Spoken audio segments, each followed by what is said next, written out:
Did you guys see what Freak is doing to us? Did you guys see it? This is insane. What I woke up to this morning, I woke up like any other gamer boy does. I went immediately on my phone on Twitter. And what I saw on Twitter was a mind-blowing. Mind-blowing. Why? Why is Infinity Edge getting so fucking nerfed? This is a more nerfed Infinity Edge than the one that was before when you even buffed Infinity Edge. I don't understand. This is dog shit. You will never buy this item first item. You might not even buy it fucking third item. I understand, so he said, let me see if I can find it. SpiderAxe tweeted that nearly every item will get nerfed. And I think that can be fine. They just want items to be a little bit less strong. And they are nerfing nearly every item. But this Infinity Edge nerf seems like way too much. That's a huge nerf. Huge nerf. It's just insane nerf. Where the fuck is the tweet? What are they doing to static? Why is this over for me?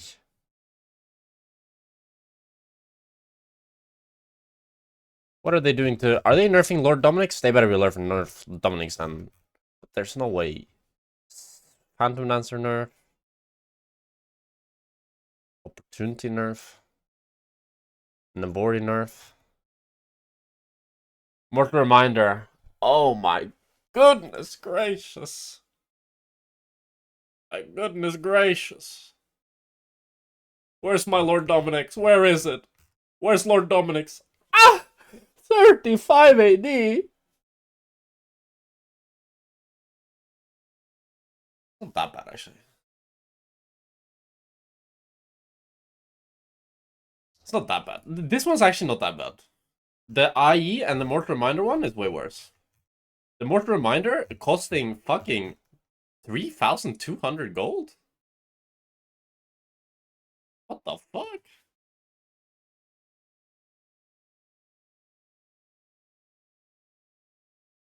Okay, what the fuck is happening? They're doing so many changes. But I don't understand. Okay, but he had a post here that was what Freak said. What the fuck did Papa Freak say? Wait, the Heartsteel? I don't know, the on-hit items aren't getting that nerfed. I think it's gonna be on-hit season, and Lethal Tempo's coming back as well. Oh my god, what's this Essence River nerf? What the fuck?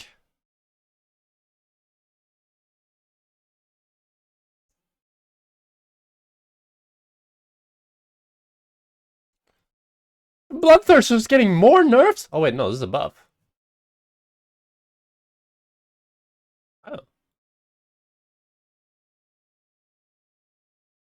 Blade the Rune King nerf.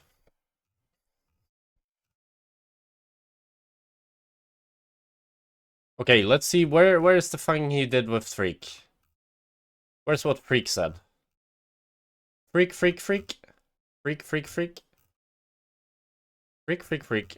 He posted it, bro, but now I can't find it.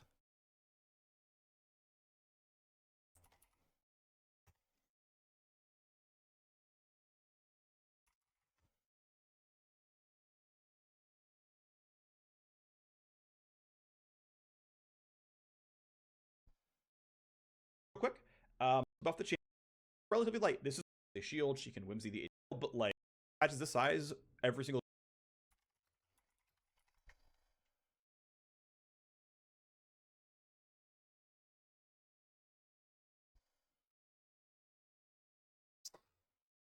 I can't find it.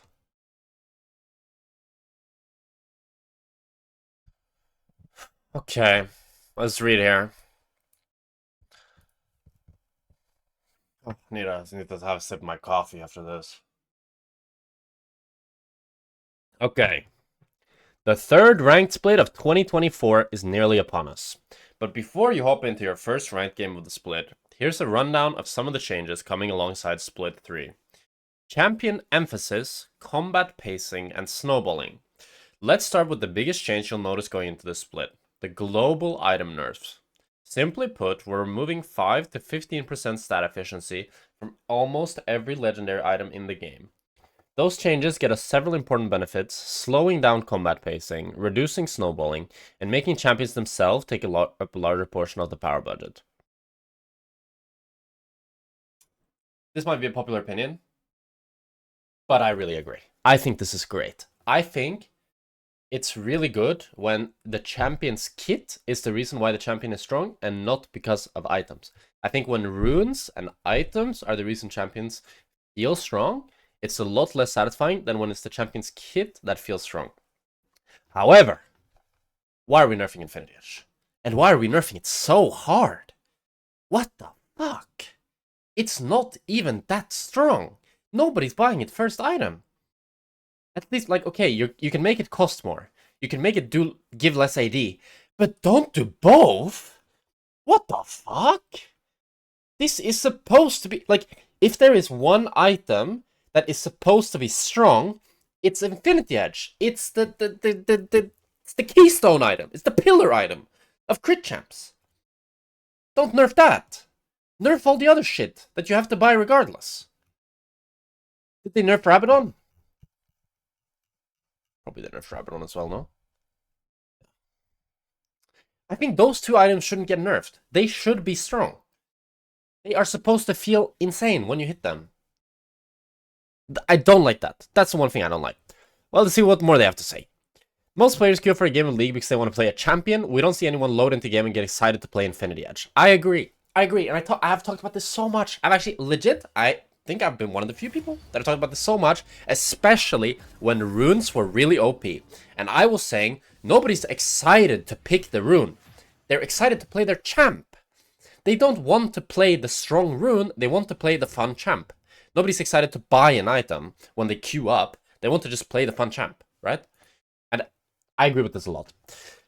With this in mind, you can think of this change as a durability update 2.0 in the sense that we want more time for players to play out their champions' gameplay fantasy and put more emphasis on champions and items. I agree. I agree a lot. But from the initial reading of the changes, it looks to me like crit champions, very dead. On-hit champs will be OP. So I'm a bit worried about that. But we'll see. Players have significantly improved at League over the past 15 years. That's true. Generally speaking, really like it when they're able to use those skills to beat their opponents. I do, yeah. We're pretty big fans of skill mattering too. That's good to hear. Otherwise, I'd be worried. That said, we should explain why nerfing every item in the game is related to that. League had found itself in a state where the amount of power champions earned from items rapidly outpaced other sources like experience or team-wide objectives like Dragon.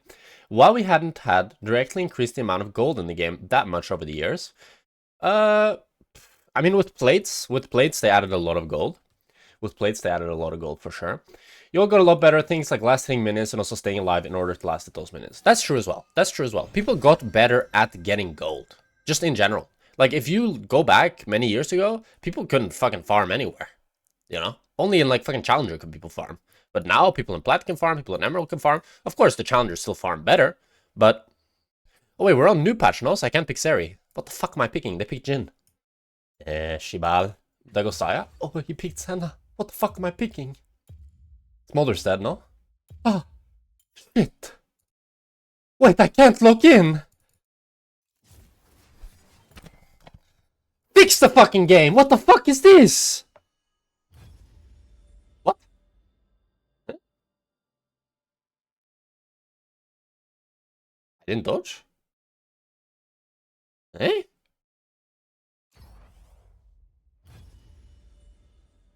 Okay. That's the weirdest thing I've ever had happen, I think. Okay, back to queue we go. I don't know what just happened. Check LP? I was 1275. I'm still 1275, so someone else dodged and it booked. I don't know. Anyways, back to the... If you want to feel really skilled, look at old Worlds matches and compare your farm to the world's best from 13 years ago. In the final game of the 2012 World Finals, the ADCs had 133 and 165 minion kills at 20 minutes. Okay, that's pretty insane to think about. That's pretty insane to think about. 133 CS at 20 minutes. Worlds Finals! They were both on one completed legendary and weren't even remotely close to their second. Nowadays, that's below average for platinum players, let alone the world's best. Bro, at 20 minutes now, you have 2 items, no? Usually. Or you're about to get it. But why is this a problem? Well, accelerating gold income makes combat faster, because for most champions, items provide a lot more damage than they provide durability. One of the most interesting results from the durability update was that players reported significant improvements in matchmaking quality, which was extremely impressive because we didn't even touch matchmaking. We just slowed down combat enough that actions were more readable and your full set of skills mattered more than your reflexes.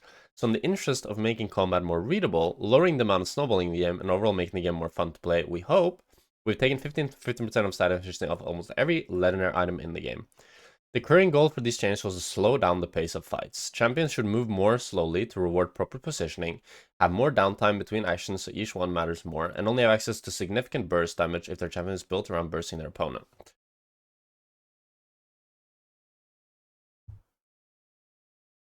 No, I was a big hater of these changes. But he's right, though. They're right.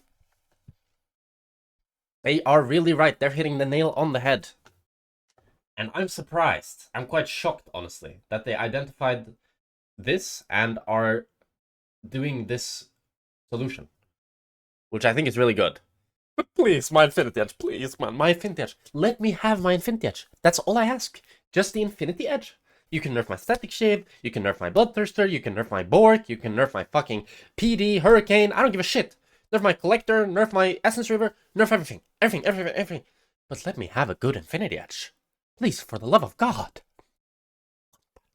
I want the Infinity Edge to be good for more than one patch. Please. Please. I beg you. Mages can have a good Rabadon. I can have a good Infinity Edge. What are we thinking, huh? Huh, freak? Come on. Let's get a compromise going. You and me, yeah? You and me. We can have a one-to-one little interview. Really get to know each other. Anyways, let's keep reading. For AP champions, we made Burst Mage itemization have less ability haste while keeping high AP and magic penetration.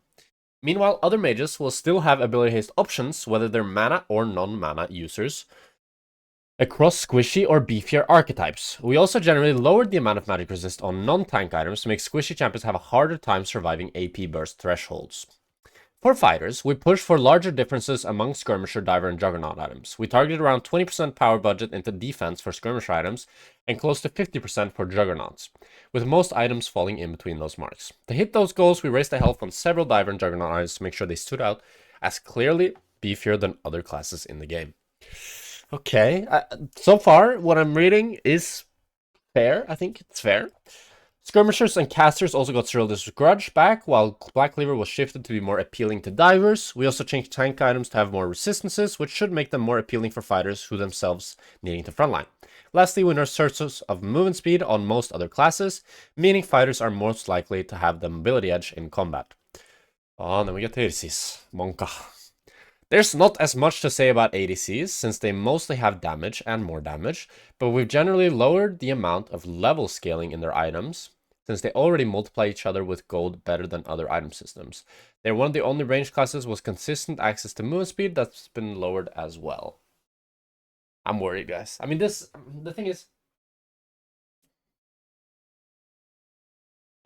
okay, these changes are meant to make every role a little bit weaker, right? But the thing that I worry about is that even in a hypothetical dream world where they literally nerf every single item by 10%, the champions, you know who that fucks over the hardest? If every item is nerfed 10%, it nerfs ADCs the most. Because ADCs are the ones that enjoy gold the most. We get the most items. We get the most gold, and we get the most items. And because of that, that means that we are now getting much weaker than champions such as tanks and supports that only get 2 items, you know? Champions that are less resource heavy are now stronger as a result. And I don't think that's what's intended with this, but I also don't know how you, like, solve that. Or maybe it won't even be a problem. It could be that it's just fine. But that's something that I would think about. That this change, you can't, like, even if the goal is to do 10% weaker everybody, if you actually do 10% weaker everybody, it hits mages and ADCs the most, I think. But let's keep reading. Tank items are the least changed class of items and have been pushed more towards their resistances. The first effect, like, I'm worried that tanks will be OP as shit. That's what I'm trying to say. Tanks will be OP as shit, junglers will be OP as shit, supports will be OP as shit. Like, why would I want to play a resource-heavy bruiser if I can play a tank that didn't really even get nerfed, you know? And now ADCs can't kill me anymore because they have just dog shit items. That's what I'm thinking. And mages can't kill me either because they have to choose between doing damage or having ability haste, you know? There's our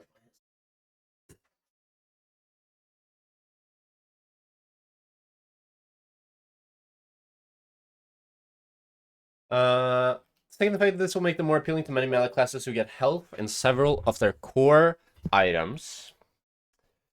Okay. AD assassins are receiving item changes pretty similar to those of AP burst mages. AD and lethality values haven't changed much, but ability haste and item active scaling was nerfed to make assassins rely more on their individual spells and finding that first correct target.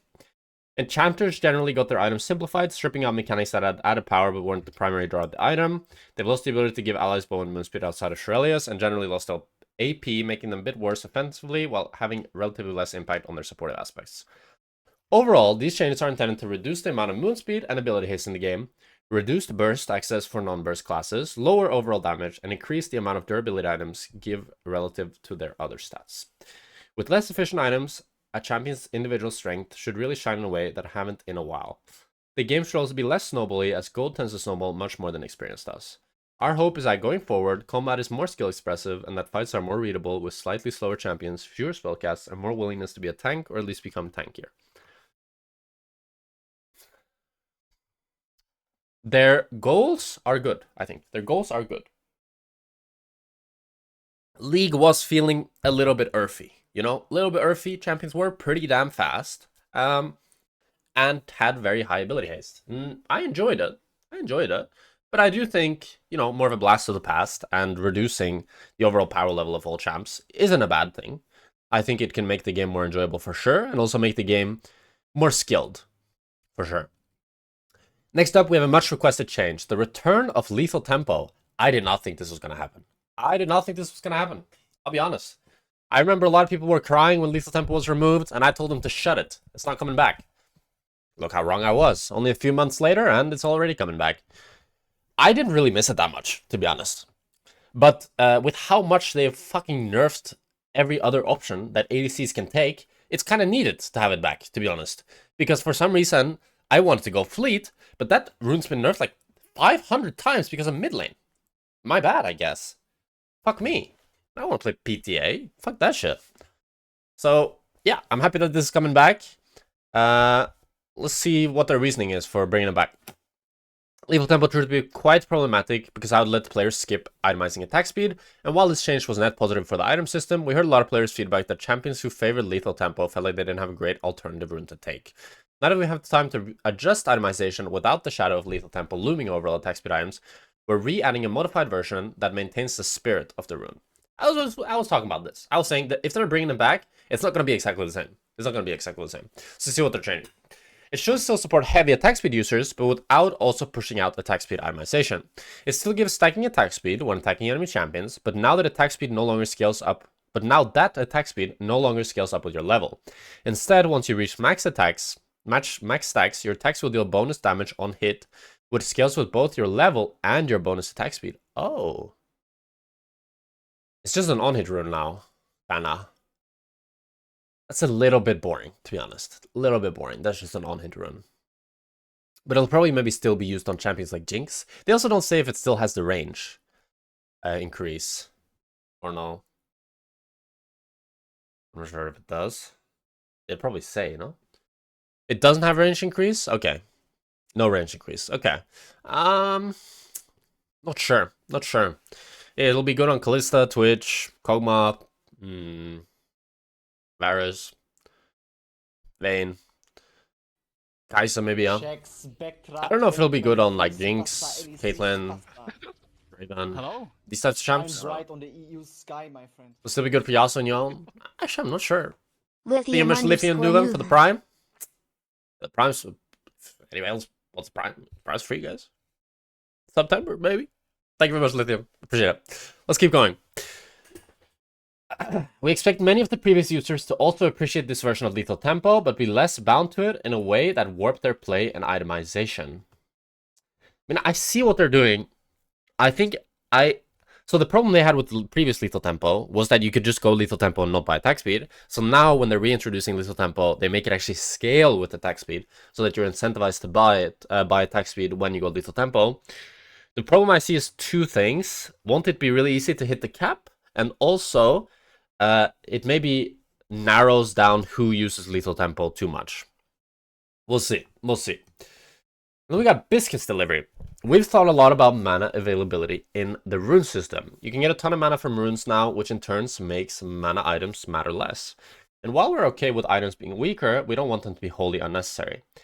This is true. I think this is a slow power creep that's happened over the years where you never need to buy any mana. You never need to even think about mana past the early game. Very few champions do. Some ADCs need to worry a little bit about mana.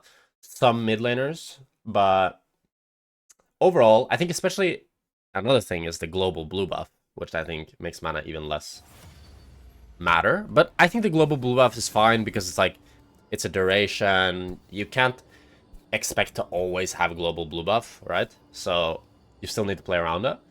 We'll see what they're doing. In order to cut down how much free mana champions can get, we're removing both the max mana as well as the mana restoration from biscuits and shifting to a version with max HP and even more missing health restored. Okay, so it's giving max HP now. This is going to be interesting. Depends on how much max HP, if it's going to be useful or not. Probably for a lot of ADCs it's not going to be useful, but maybe for fighters and tanks it's going to be useful. 30 per biscuit. 90 health. Not that bad, I guess. Other mana runes in the system require champions to interact with the opponent's stat value and restore mana, but Biscuits was the exception to this. This non-interactive lane pattern enabled by Biscuits isn't something we're too happy with, so these changes should help address the problems. I see, I agree. Hello? Hey, thank you very much, Harry Audie, for the Prime. Appreciate a lot, my man. Hey, hey, hey. Harry Agai. Thank you very much, Beast. Quality of life improvements. Oh, I like this. It's no secret that there's a lot to learn in League, and while some of us have years to experience that taught us to pop potions as the opponent's ignite is slowly ticking down in a desperate attempt to survive by 5 health, not everyone that plays League is a veteran. With that in mind, we looked at a lot of player feedback and set out to solve a few pain points for players learning the game. If you're a veteran, these might not be something you need, but you may actually find some helpful. I've been playing Season 2 and still leave base without buying sometimes. That happens at Challenger, to be honest, I can't even lie. Item queuing. Learning item builds can be difficult for newer players. Sure, now that some of us are item connoisseurs, we can browse the shop and even use secret phrases to find items. Well, this sounds like such a tips Fedora Reddit type of comment. I use the secret phrase to find my core item. Yes. How do you know I was a legal connoisseur? But when you're learning the game, the item shop is daunting. Starter items, basic items, epic items, legendary items, not knowing what components build into what, it's a lot. Not to mention newer players buying components for different full items simply because they didn't know better. Sure, there's a lot of skill that goes into itemizing correctly, but you don't want players to fall behind simply because they're splitting their gold down different item types. Enter item queuing. With this, we now have a new addition to your HUD, which is your item build queue. When you're in the item shop now, you will be able to queue an item build that saves the item for you and displays it in your HUD. This new HUD element will display the item correctly in your build queue, your goal progression towards your queued item, and also a hotkey to open the shop. One of the days you have to remind your friends to press P to open the shop. I don't know. I don't mind that. I don't mind that. I don't think this is actually taking skill out of the game. Because it's like the players that need this, it's just like I think it's good to give it to them. And the players that don't need this, it's not hurting you. Because it's really easy to check how much gold you need for an item. And also, most people, I think, kind of intuitively know how much they need. Like, at least I know exactly how much gold I need for every item, pretty much. Just because I've played so much. And I don't think this is, like, making... Like, I would be angry if it's making noobs... Like, if it's helping noobs and ruining my game. But it's not, I don't think it's doing that at all. Yeah. Let's mucho texto. You must swap your build of choice, yeah. Don't forget your items. If you run a fountain at the start of the game, when it gets spam pinged, we haven't realized that we should do something about it. Now, if you exit the fountain at the start of the game without purchasing, you're gonna alert notification and your gold counter will blink yellow to let you know if you forgot to purchase. I think it's good. I think it's good. Just sometimes you'll forget to buy. Sometimes you'll forget to buy. You try Cog, please? But it's not, I don't have lethal tempo. Next patch.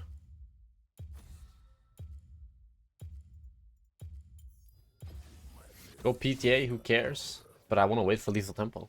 Potion, commotion, and biscuit blast. Every finish recall and half until you die. Now you're on low health and out of combat. You'll get a reminder to drink me. That's kind of cringe. I don't like that much.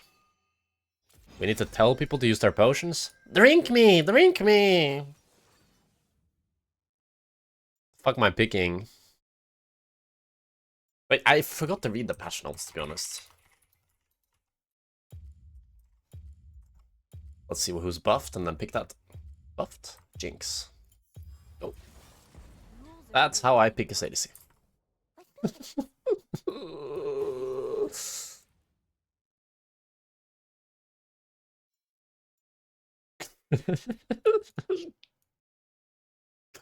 Okay, let's keep reading. Not in my jungle. We all know early game players have a lot of things they're focusing on and setting up, like the cannon minions crashing into your tower. That means sometimes our attention is divided and we can miss crucial moments such as the early jungle invasion. To help our jungle friends, we have a new system generated ping that triggers when combat in your jungle occurs. This has an audio and minimap VFX to let you know that your jungler is currently being invaded. Okay, this is a bit weird. No? This is a bit weird. Now it's getting into weird territory here. Like, we're gonna auto ping when you get invaded? I don't know. I don't know about that. I don't like that. Just doesn't sound like... Like, map awareness is a real skill. I don't think, like, shopping, like, understanding how much gold you need for an item is a real skill. But map awareness is a real skill. And I want to be rewarded for having good map awareness. So I don't like this very much. I don't like this very much. Have you ever made a mistake in League? Have I ever made a mistake in League? I don't think so. Let's see for you guys. Well, for those that have, we're adding a new interactive emote so you can let your teammates know the deep feeling of regret you're experiencing as the enemy later walks away with 10 health because you didn't think you needed to ignite them. Don't let it beat you up. Ignite was going to be the key to getting a second kill on them after they teleported back to lane, but your teammate didn't know that, so simply press the I key and the my bad interaction.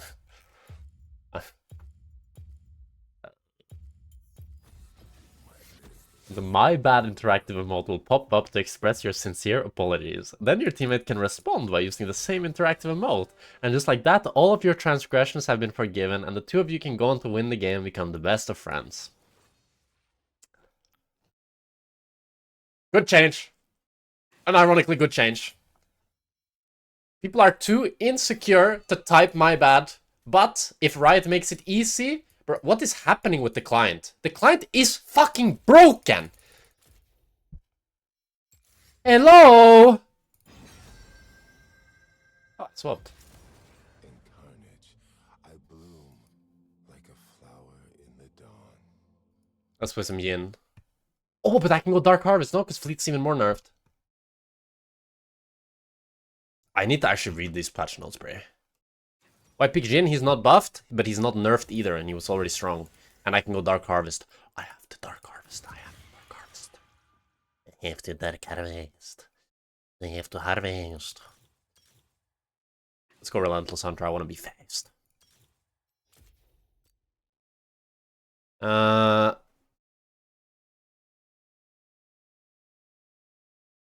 With Q dodge and ready check penalties, live to all right here. Ah. Try please one game.